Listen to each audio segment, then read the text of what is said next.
Comics, and we want to talk about your work on Superman, Lois and Clark. How did it feel to bring Superman, the iconic Superman, as most people feel, back to the DC universe in that series? It was a joy, and it was a joy to do it with Dan Jurgens especially, since his long association with the character. But no, getting a chance to draw a classic character like that and doing it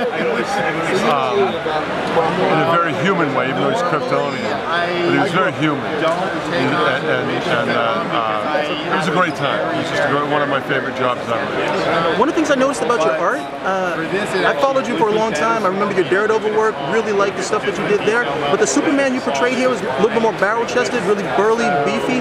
Was there any influence from, say, Curt Swan's work when you were doing this? Not directly. Honestly, I probably wasn't much of a reader of Superman back then. I mean, I'm certainly aware of Curt and know that his important legacy in the history of part of the Superman legacy, Superman's history. But I think probably some of that leaked through, though, in an unconscious way. Just through the years, that's the way I've seen Superman. It's more of a bigger.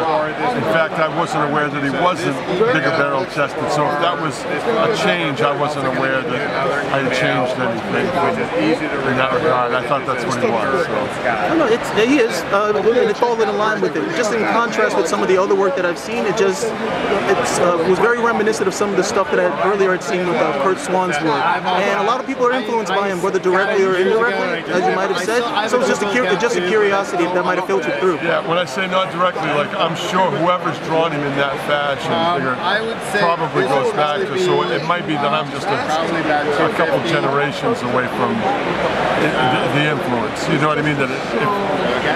I just know that that's the Superman that resonates with me, whether it's Alex Ross drawing a big barrel-chested painting or whomever, but that's the way I see him. Just a really big dude. So. The pencils on Superman, excellent. Lois comes across very vibrant, but my biggest, and I was really a fan of what you did with his son, John Kent. And I mean, can you talk a little bit about, constructing? We first see John, he's a baby in Convergence, and then we have to have the design for him as a kid. And I really love the way he was portrayed. He didn't come across as saccharine or dull, but just very vibrant, like a child should be, I guess, to a certain extent. What was your process for that? I'm not sure that I have like a definite process, but he's one of my favorite characters I've ever drawn. I had some of the most, and it wasn't just him, it was really the interaction of the three, that whole family vibe that we were going for, and the interaction of them as people. I love subtlety of acting, stories where I can get into nuance of character and acting individuals.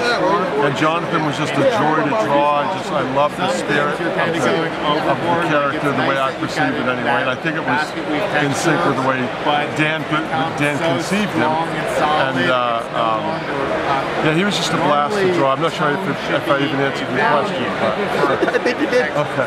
Last, when the series starts, he's in the classic outfit with trunks and so, and then we have to move to the black. If you had a choice, would it have mattered, or would you have liked to gotten a chance to have drawn him a little bit more in that classic outfit? Yes. Yeah, I love that outfit.